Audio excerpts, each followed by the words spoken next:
Hello friends, target toward selection में आपका स्वागत है। अगर मेरा चैनल अभी तक आपने सब्सक्राइब नहीं किया तो चैनल को सब्सक्राइब कर लीजिए। आज हम पढ़ा रहे हैं एलपीपी में यानी कि लीनियर प्रोग्रामिंग प्रॉब्लम में ग्राफिकल मेथड। तो देखिए समझिए क्या होता है ग्राफिकल मेथड। मतलब जब हम कोई लीनियर प्रोग्रामिंग प्रॉब्लम को ग्राफिकल फॉर्म में रिप्रेजेंट करते हैं तो हम क्या करते हैं, उसको ग्राफिकल मेथड बोलते हैं। मैं आज आपको जितने भी टाइप के क्वेश्चंस होते हैं उनके क्वेश्चन सॉल्व करके दिखाऊंगी ग्राफिकल मेथड के, कि कब आपका ऑप्टिमाइजेशन आता है, कब अनबाउंडेड सोल्यूशन आता है, जो भी आपके सोल्यूशन आएंगे। उसके साथ आइए स्टार्ट करते हैं। पहला क्वेश्चन ले लेते हैं। इसे लिखा है कि आपको एलपीपी सॉल्व करनी है। इसमें क्वेश्चन को लिख देती हूँ, सॉल्व द फॉलोइंग एलपीपी। पूरा क्वेश्चन उतार देती हूँ पहले। देखिए क्वेश्चन हमारा, solve the following LPP by graphical method. Minimize, या तो यहाँ मिनिमाइज लिखा होगा या मैक्सिमाइज लिखा होगा। दो कंडीशन आती है। मिनिमाइज इसको ऑब्जेक्टिव इक्वेशन बोलते हैं, ऑब्जेक्टिव फंक्शन बोलते हैं। Minimize z 20x1 + 10x2 subject to x1 + 2x2 is less than equal to 40 and 3x1 + x2 is greater than equal to 30, 4x1 + 3x2 is greater than 60। देखिए पहले step बहुत easy तरीके से समझाऊंगी। पहला स्टेप जो होता है, हमारा स्टेप होता है, इनको इन इक्वेशंस बोलते हैं। जो भी आपकी ग्रेटर देन या लेस देन की फॉर्म में होती हैं इसको बोलते हैं इन इक्वेशन। ठीक है, इन इक्वेशन को पहले आपको कन्वर्ट करना है, स्टेप बाय स्टेप होगा। पहले इन इक्वेशन को कन्वर्ट करना है आपको इक्वेशन की फॉर्म में। आप जानते हैं लेस देन और ग्रेटर देन का साइन हटाकर हमें इक्वल लगाना है। फिर दूसरा हमारा मेथड होता है, हम इसके पॉइंट्स निकालते हैं यानी कि कोऑर्डिनेट्स निकालते हैं। कोऑर्डिनेट्स निकालेंगे। कोऑर्डिनेट्स कैसे निकालेंगे आप, 0, एक बार x को 0 रखो तो y की वैल्यू आ जाती है, एक बार y को 0 रखो तो x की वैल्यू आ जाती है। ये ऐसे हमारे कोऑर्डिनेट्स निकलेंगे। थर्ड पॉइंट होता है, जैसे हम कोऑर्डिनेट्स निकालते हैं उसके बाद हम करेंगे प्लॉट ग्राफ। प्लॉट ग्राफ कैसे करेंगे, सिंपल आप x एक्सेस और y एक्सेस करते हैं। x एक्सेस और y एक्सेस में जो भी आपके कोऑर्डिनेट्स होंगे उससे आप ग्राफ को प्लॉट करोगे। ग्राफ प्लॉट करने के बाद फिर हम करते हैं शेडेड रीजन कैसे होगा, जो भी हमारी इन इक्वेशन है उसको हम समझेंगे अगर हमारा लेस देन का साइन है। लेस देन यानी कि हमारी जो इक्वेशन है वो छोटी है, जो भी हमें इसका वैल्यू दी है, तो हम क्या करते हैं, ये होगा आपका बिलो द लाइन। जो भी इसकी लाइन की इक्वेशन है उसके नीचे का ओरिजिन तक आप पार्ट शेड कर दो। सपोज करो ये लाइन है, ये ओरिजिन है, इसके लाइन के नीचे का एरिया जो है वो शेडेड हो जाएगा। अगर आता है ग्रेटर देन इक्वल टू, जैसे कि ये वाला साइन है, तो हमारा जो लाइन है, लाइन के ऊपर का यानी कि अपर पार्ट शेडेड हो जाता है। आई होप आपको समझ में आएगा। केवल इन दोनों का ही काम है कि हमें एरिया जो होता है वो कैसे शेड करते हैं। अगर हमारा लेस देन है तो बिलो द लाइन होगा, और अगर हमारा ग्रेटर देन है तो अपर द लाइन होगा। बस इतनी चीज़ आपको याद रखनी है, इक्वेशन को सॉल्व करना है। उसके बाद फिफ्थ आता है, जहाँ भी आपके शेडेड रीजन जो होगा, शेडेड रीजन में आपको पॉइंट्स सेलेक्ट करने हैं, कॉमन पॉइंट को सेलेक्ट करने के बाद आप क्या करेंगे, आप मिन z की या मैक्स z की इक्वेशन में रखेंगे, पुट करेंगे। पुट करने के बाद अगर आपका उन सभी इक्वेशन में से मिनिमम जिसकी वैल्यू आए वो सोल्यूशन होगा। अगर मैक्स z लिखा है तो मैक्सिमम वैल्यू आएगी, वो आपका सोल्यूशन होता है। ठीक है, अब ये मैंने आपको प्रोसेस बता दी है। अब हम करते हैं क्वेश्चन। देखिए स्टेप वन क्या कहता है, पहले आप इन इक्वेशन को इक्वेशन में चेंज करिए। इन इक्वेशन क्या है, x1 + 2x2 is less then 40। मैं लिख देती हूँ यहाँ पर। इन इक्वेशन क्या है आपकी, x1 + 2x2 is less than equal to 40। दूसरी इक्वेशन है आपकी, देख लेते हैं, 3x1 + x2 is greater than 3x1 + x2 is greater than equal to 30। और थर्ड इक्वेशन है आपकी 4x1 + 3x2 is greater than equal to 60। तो इन इक्वेशन, ये है इन इक्वेशन, इसे चेंज करेंगे आपको इक्वेशन में चेंज कर लीजिए। क्या होगा, x1 + 2x2, कुछ नहीं करना, इक्वल का साइन लगाना है, simple method. 3x1 + x2 is equal to 30 और 4x1 plus 3x2 is equal to 60। अब हम आता है सेकेंड पॉइंट, यानी कि स्टेप 2। स्टेप 2 में मैंने क्या कहा था? स्टेप 2 में मैंने कहा था इनके कोऑर्डिनेट्स निकालेंगे। x1 को रखो 0, x1 को रखो 0, तो x2 की वैल्यू देखिए, पहले मैं पहली इक्वेशन को निकालूंगी, फिर दूसरी, फिर तीसरी। x1 को रखा 0, तो x2 की वैल्यू कितनी हो गई?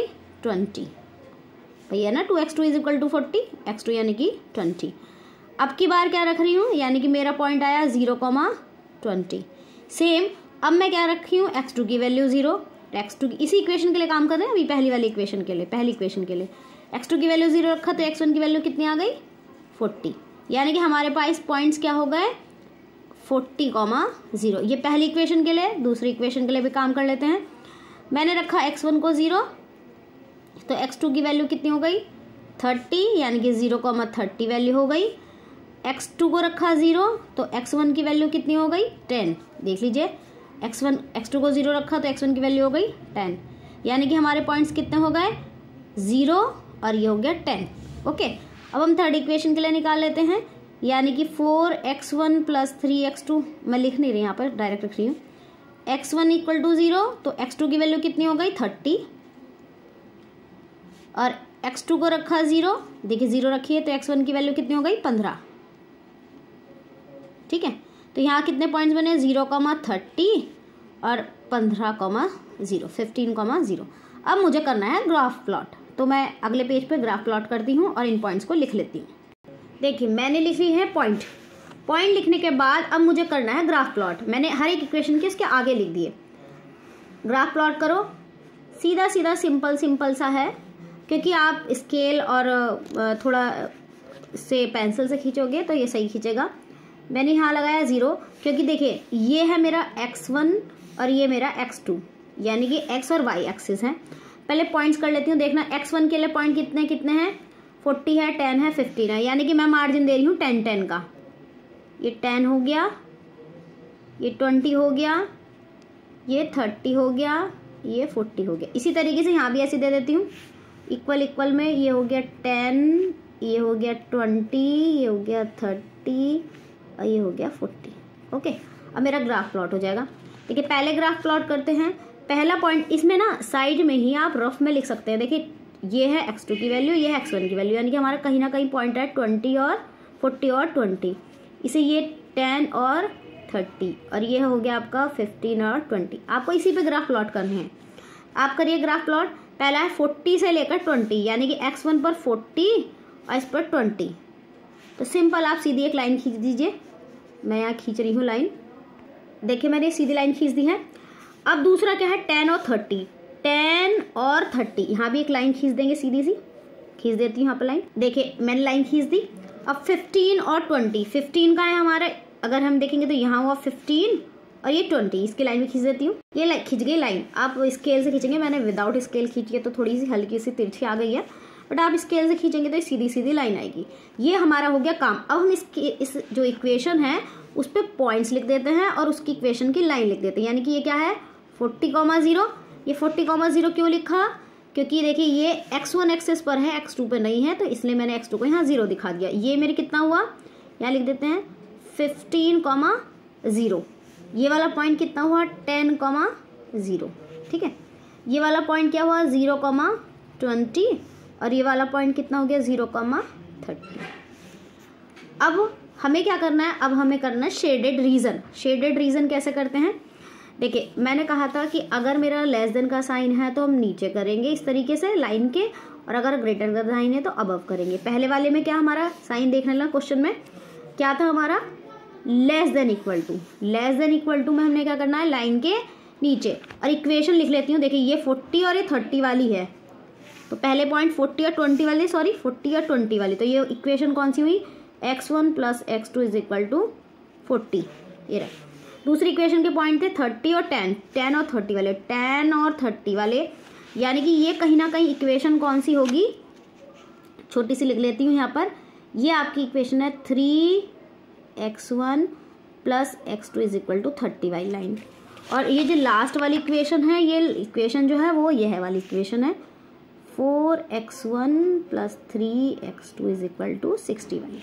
अब हमें आसानी रहेगी। अब हम करेंगे दूसरे पेन से इसका शेडेड रीजन। देखिए निकालते हैं शेडेड रीजन। पहली वाली इक्वेशन में था लेस देन इक्वल टू, यानी कि लाइन से नीचे नीचे, पहली लाइन ये है, ओरिजिन की तरफ नीचे नीचे क्या करेंगे, ए ऐसे, ये ओरिजिन की तरफ आपको खींच के ले जाना है। देखिए लाइन है ना, लाइन इसके नीचे, ठीक नीचे इस लाइन के ओरिजिन की तरफ। आई होप समझ में आ गया होगा, ये लाइन के नीचे की तरफ। अब दूसरा रीजन क्या है, दूसरा पेन ले लेते हैं। दूसरी लाइन के लिए हमारे क्वेश्चन में क्या था, ग्रेटर देन का साइन। ग्रेटर देन का साइन यानी कि कौन सी इक्वेशन थी, ये वाली। अब यानी कि उसने कहा था ऊपर, ऊपर मतलब इस लाइन के ऊपर।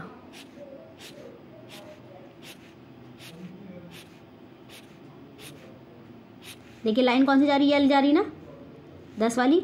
ये तो ये देखते रहना यहाँ पर, बिल्कुल हमें इसलिए ये कलर अलग कर रही हूँ कि जिससे आपको पहचान हो जाए, ठीक है। ये तो पूरा जाएगा ओरिजिन से, ठीक है।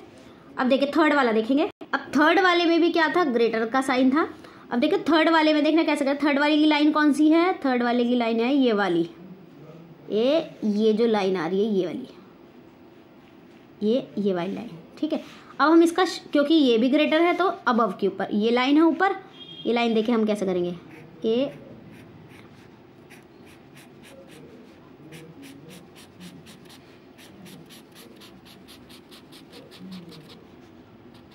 ठीक है।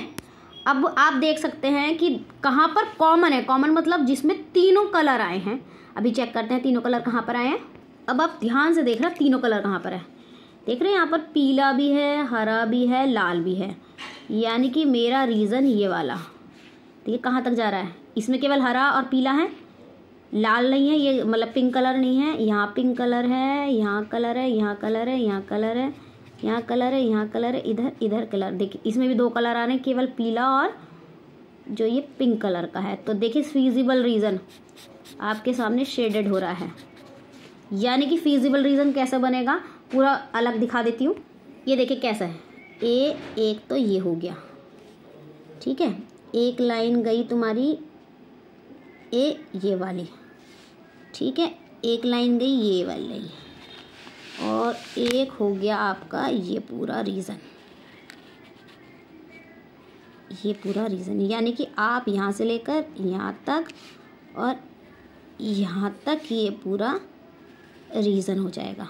ओके, अब देखिए हम इसके क्या करते हैं आगे। ये तो हो गया मेरा पूरा रीज़न। अब हमें क्या करना है, एक हमें ये पॉइंट चाहिए, एक हमें ये पॉइंट चाहिए, एक हमें ये वाला पॉइंट चाहिए और एक ही ये वाला पॉइंट चाहिए, यानी कि इसके कॉर्नर चाहिए सारे, चाहे कितने भी कॉर्नर हो। तो कॉर्नर कितने होगा, एक ये वाला, एक ये वाला, एक ये, एक ये। पहले तो देखिए सिंपल है, ये कौन सा पॉइंट था 40,0। ये वाला पॉइंट भी आपके लिए सिंपल होता है, ये कितना हो गया 20,0।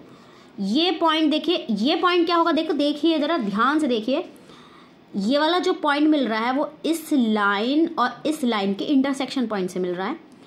ये वाला जो पॉइंट मिल रहा है ये लाइन और ये लाइन के इंटरसेक्शन से पॉइंट मिल रहा है। ये लाइन कौन सी है, ये लाइन है सेकंड वाली, देखिए लिखा, तभी तो मैंने इक्वेशन लिखी थी 3x1 + x2 = 30। ये लाइन तो ये इक्वेशन हो गई। ये वाली लाइन कौन सी थी, क्योंकि ये पॉइंट निकालना है मुझे इन दोनों का इंटरसेक्शन पॉइंट, यानी कि ये वाली इक्वेशन x1 + x2 = 40। 2 इक्वेशन का पॉइंट हो गया ये। इसे मान लेते हैं, इसको मान लेते हैं a, इसको मान लेते हैं b, इसको मान लेते हैं c और इसको मान लेते हैं d, यानी कि ये a पॉइंट के लिए। अब b पॉइंट के लिए देखिए कौन सा इंटरसेक्शन पॉइंट है, एक ये वाला और एक ये वाला। ये लाइन कौन सी है, ये यहाँ छुप गई है, यानी कि ये थर्ड वाली लाइन थी, थर्ड वाली, यानी कि 4x1 + 3x2 = 60 वाली। और ये सीधी सी लाइन कौन सी थी, ये वाली, यानी कि 3x1 + x2 = 30 वाली। ये हो गया बी पॉइंट। सी और डी हमारे पास है ही। मैं ए और बी पॉइंट को सिंपल जैसे सॉल्व करते हैं, x2 से x2 कट गया, फिर इसको सॉल्व करते हैं, मैं यहाँ कर देती हूँ क्योंकि वीडियो बहुत लंबी बन जाएगी। 15 मिनट हो चुके हैं एक क्वेश्चन को समझाने में, और मुझे और क्वेश्चन भी करने हैं, इसे सिंपल सॉल्व करने का तरीका बता देती हूँ। देखिए मैंने सॉल्व कर दिया है, यानी कि इक्वेशन को x1 + 2x2 = 40। मैंने यहाँ पर ना इक्वेशन गलत लिख दी थी, तो आप यहाँ सही कर लीजिएगा। यहाँ 2x2 है, ओके, यहाँ 2x2 है, यानी कि इक्वेशन यहाँ पर 2x2 है, तो इसलिए मैंने बाद में सही कर दिया। देखिए ये आपने क्या करा, इसे सॉल्व करें ना, ऊपर वाले को सॉल्व करना है, यानी कि मुझे यहाँ पर 2x2 चाहिए, मैंने इसको मल्टीप्लाई कर दी 2 से, ये 2 से मल्टीप्लाई करके मैंने पूरा सॉल्व करा है। आप देख लीजिएगा इसे कैसे सॉल्व करा है। पूरा सॉल्व करने के बाद x2 की वैल्यू 18 आ गई और x1 की वैल्यू 4 आ गई, और ये पुट कर दी किसी भी इक्वेशन में, ये x2 की वैल्यू 18, यानी कि a के पॉइंट क्या आ गए 4, 18। इसी तरीके से मैंने इन दोनों इक्वेशन को सॉल्व करा है। इन दोनों इक्वेशन को सॉल्व करने के लिए मैंने देखिए यहाँ पर करा है कि इस दूसरी इक्वेशन को 3 से मल्टीप्लाई कर दी और यहाँ लिख दी 3 से डायरेक्ट मल्टीप्लाई करके, तो x1 की वैल्यू कितनी आ गई 6, और फिर इसमें x1 की वैल्यू पुट कर दी तो आ गई 12, यानी कि पॉइंट आ गए 6,12। यानी कि मेरे 4 पॉइंट आए हैं। एक तो पॉइंट कितना आया था मैंने, देखिए एक पॉइंट हो गया ए के लिए, एक बी के लिए, एक सी के लिए, एक डी के लिए। ए का पॉइंट कितना है मेरा 4,18, बी का पॉइंट है 6,12, सी का हमने देखा था, सी का हमारा हो गया 20,0 और डी का हो गया 40,0। अब हमारे पास क्या थी, मिनिमम जेड की इक्वेशन देखेंगे हम, क्या थी मिनिमम जेड की इक्वेशन, अभी देख लेती हूँ। ये थी आपकी 20x1 प्लस 10x2। ओके, अब मुझे ये सारी वैल्यू पुट करनी है। देखिए मिन जेड मैं पुट करके दिखा देती हूँ, यहाँ आंसर कितने कितने आएंगे। 20 × 4 प्लस 10 × 18, यहाँ हो गया 20 × 6 प्लस 10 × 12, और यहाँ हो गया 20 × 20 प्लस 0 हो गया, यहाँ x2 की वैल्यू रखता है, यहाँ 0 प्लस हाँ ये 40 था ना, 20 × 40 प्लस 0, यानी कि 4 दूनी 8, यहाँ तो हो गया 800, यहाँ हो गया 400। इसको सॉल्व करेंगे तो 6 दूनी 12, 120, 120 240, और इसकी ये हो गया 4 दूनी 8, 80, और ये हो गया 180, 8 8 16, यानी कि 260। ठीक है, एक चीज़ चेक कर लेना, यहाँ पॉइंट 15,0 वाला है, ये 20 नहीं था, ये 15 लिखा था, 15,0, तो यहाँ 15,0 आएगा, यहाँ 15,0, तो यहाँ 15, ये सॉरी 20 × 15 आएगा, 15 दूनी 30, यानी कि 300 आएगा यहाँ। ठीक है, यानी कि एक हो गया 260, एक हो गया 240, एक हो गया 300 और एक हो गया 800। मिनिमम कौन सा सबसे ज़्यादा, ये वाला, तो यही हमारा पॉइंट होगा किसका, मिनिमम वैल्यू z का, यानी कि ऑप्टिमल सोल्यूशन क्या हो गया हमारा, x1 की वैल्यू 6 और x2 की वैल्यू 12। आई होप आपको ग्राफिकल मेथड समझ में आ गया होगा। अगला क्वेश्चन मैंने लिया है मैक्स जेड का। आपको पूरा क्वेश्चन समझ में आ गया, आप केवल पॉइंट्स निकालोगे, पॉइंट्स निकालने के बाद उसका सोल्यूशन लिखेंगे। तो हम इसको भी सिंपल ऐसा कर देते हैं, x1 वैल्यू 150 हो गई, x2 = 250 हो गई। ये मैंने इसलिए लिया क्वेश्चन क्योंकि थोड़ा आपको टिपिकल लगेगा। एक इक्वेशन हो गई 2x1 प्लस x2 = 500। सबसे पहला स्टेप हमने फॉलो कर लिया, इन इक्वेशन को इक्वेशन में चेंज कर लिया। अब हम करते हैं इनके पॉइंट्स प्लॉट। पहले इसके लिए पॉइंट्स कितने बनेंगे, 0,500 एंड दूसरे बनेंगे 250,0, यानी एक तरीके से हम मान ले 250,500 हो गया पॉइंट। इसका तो पॉइंट सिंपल है, कितना 150,0। ठीक है, और इसका पॉइंट भी कितना हो गया 250। लेकिन हम इसको क्या करते हैं, इंटरसेक्शन लाइन को बाद में मान के चलेंगे, पहले केवल हमने ये प्लॉट करना है 0,250। अब हम करते हैं दूसरा यानी कि तीसरा स्टेप, ग्राफ प्लॉट करना। ग्राफ प्लॉट करके बता देती हूँ कैसे करते हैं। देखिए मैंने दोनों तरफ 500 का गैप लेकर ये पूरे के पूरा ग्राफ प्लॉट कर दिया। अब मैं इनके पॉइंट्स पर प्लॉट करूँगी। पहला पॉइंट्स प्लॉट करने के लिए, यानी कि मेरी पहली इक्वेशन के लिए 250 और 500, 250 यहाँ पर आएगा और 500 यहाँ आएगा। खींच देती हूँ इसकी लाइन, ये आपकी लाइन ड्रॉ हो गई। ओके, अब हम क्या करते हैं, ये दूसरा पॉइंट्स कितना है हमारा 150,0, तो 150,0 यानी कि हमारे ये हो गया 150 और 0 है तो सीधा निकल गया क्योंकि हमने y एक्सेस पे तो लेना ही नहीं है, 150,0। ओके, अब दूसरा पॉइंट है 0,250, 0,250, 250 कितना हो गया, ये रहा। ठीक है, इसको थोड़ा सा आप सीधा करेंगे लाइन को तो 250, ये क्योंकि स्केल से जब हम खींचेंगे ये हमारा देखिए 100 गैप हो गया, यहाँ 100 गैप नहीं हुआ, तो मैं इसको वैसे ही बता देती हूँ लाइन कहाँ से जाएगी। देखिए मैंने इधर ही खींच दी थी ये लाइन, क्योंकि ये ना थोड़ा सा यहाँ से बचेगा। जब आप स्केल से खींचेंगे इस लाइन को तो स्केल से क्या होगा, ये सीधी सीधी लाइन आएगी। देखिए यहाँ भी थोड़ा नहीं हुआ, क्योंकि हम स्केल से जब खींचेंगे तो ये सीधी ऐसे लाइन जाएगी इस तरीके से, और यहाँ जो है पूरा गैप बनेगा, यानी कि ये चीज़ में गैप बनेगा। आप जब स्केल से खींचेंगे तो ये बिल्कुल सही सी लाइन आएगी, क्योंकि मैंने स्केल से नहीं नापा है कि इनके कितने कितने पॉइंट्स का गैप है, 100 का है। तो आप जब स्केल से बनाएंगे तो ये यहाँ पर थोड़ा सा गैप आएगा इस तरीके से, ठीक है। अब आपको क्या करना है, अब यहाँ पर फिजिबल रीज़न लगाना है, यानी कि शेडेड एरिया कैसे करेंगे। पहले में साइन है आपका लेस देन का, लेस देन यानी कि लाइन से नीचे। लाइन से नीचे का मतलब कौन सी लाइन है, ये लाइन है आपकी, ये वाली लाइन से नीचे, यानी कि ये वाली, ठीक है। दूसरा रीज़न कौन सा है, वो भी लाइन से नीचे ही है, यानी कि लाइन से नीचे मतलब आप क्या करोगे, अंदर की तरफ, अंदर यानी कि ओरिजिन की तरफ। पहली लाइन ये है तो आप करोगे, दूसरा क्या है आपका, दूसरा भी आपका क्या है, ये लेस देन, तो x2 की वैल्यू कौन सी है, ये भी आप ऐसे खींचोगे। तो देखना जब आप इसे अच्छे से बनाओगे तो केवल ये वाला, यानी कि ये जो अंदर का पार्ट है ये रह जाएगा, केवल ये वाला पार्ट आएगा ये वाला रीज़न में। यानी कि अलग से बना के दिखा देती हूँ कैसा बनेगा। ये ऐसे आएगा, यानी कि ये लाइन चली जाएगी और ये लाइन चली जाएगी, एक इंटरसेक्शन पॉइंट ये हो जाएगा, एक इंटरसेक्शन पॉइंट ये हो जाएगा, एक ये हो जाएगा, एक ये हो जाएगा और एक ये हो जाएगा। यानी कि इसके पॉइंट क्या बनेंगे, इसके पॉइंट क्या बनेंगे 150,0, इसके पॉइंट तो 0 0 है ही। ये पॉइंट क्या बनेगा 250, यानी कि 0,250। ये वाले पॉइंट जो को देखो, सीधी वाली लाइन और ये वाली लाइन, यानी कि ये वाला पॉइंट, ये पॉइंट यहाँ मैंने बनाया ना, ये पॉइंट कैसे आ रहा है, एक तो ये लाइन सीधी और एक आपकी ये टेढ़ी लाइन। ये टेढ़ी लाइन की इक्वेशन क्या थी, पहली वाली, यानी कि 2x1 + x2 = 500, और दूसरी वाली इक्वेशन क्या थी, यानी कि जो आपने 150 वाली खींची, x1 = 150, तो यहाँ 2 × 150 + x2 = 500, ये 3 हो गया, x2 = 200। यहाँ सीधी सीधी वैल्यू आ जाएगी x1 की और x2 की।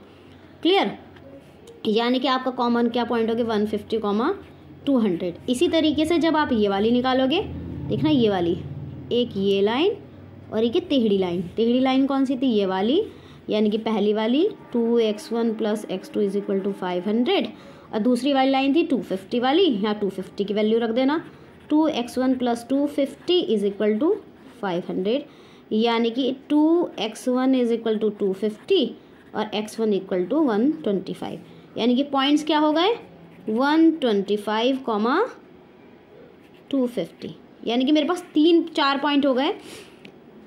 चाहे आप इसे कोई भी नाम दे सकते हैं, एक पॉइंट A B, एक पॉइंट हमारा क्या निकला 0,250 और एक पॉइंट कितना है 150, 0। अब मेरे पास इक्वेशन क्या है मैक्स z की, या मैं डायरेक्ट पुट करके आपको आंसर लिख देती हूँ, आप पुट कर लेना इक्वेशन में। इक्वेशन आपकी है 8x1 + 5x2, 8x1 + 5x2, यहाँ वैल्यू पुट कर देना, मैं डायरेक्ट लिख रही हूँ। देखिए ये वैल्यू लिख लीजिएगा, ये क्या होगी, इसमें सबसे मैक्सिमम किसकी है, ये वाली, यानी कि आपके पॉइंट्स क्या बनेंगे 125, 250, यहाँ पर आपका मैक्सिमम प्रॉफिट मिलेगा। हो गया होगा आपका सोल्यूशन, आई होप आपको समझ में आ गया होगा। एक क्वेश्चन ऐसे लिखते हैं जिसमें फिजिबल रीज़न नहीं आता और अनबाउंडेड सोल्यूशन होता है। देखिए नेक्स्ट क्वेश्चन मैंने ये लिया है, इसका सीधा सीधा मैं पॉइंट्स लिख देती हूँ और ग्राफ प्लॉट करती हूँ।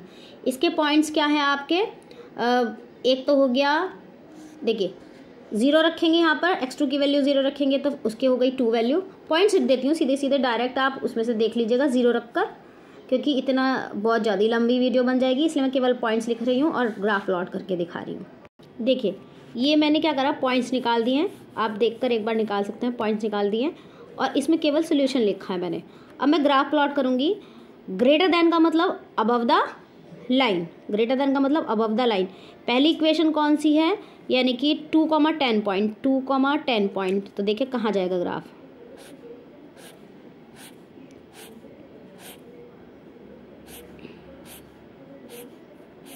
टू 10 के लिए, ठीक है। अब आता है 6,6 के लिए 6,6 यानी कि 6 और 6,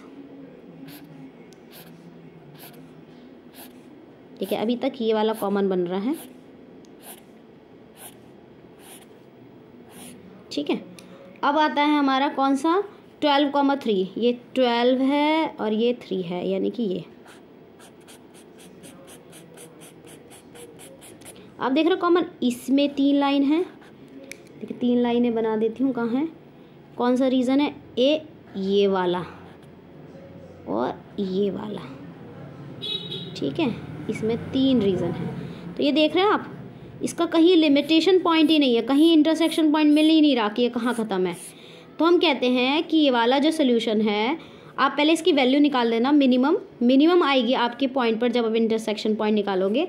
केवल आपको ये वाला पॉइंट निकालना है, ये वाला पॉइंट निकालना है, ये पॉइंट निकालना है, ये पॉइंट।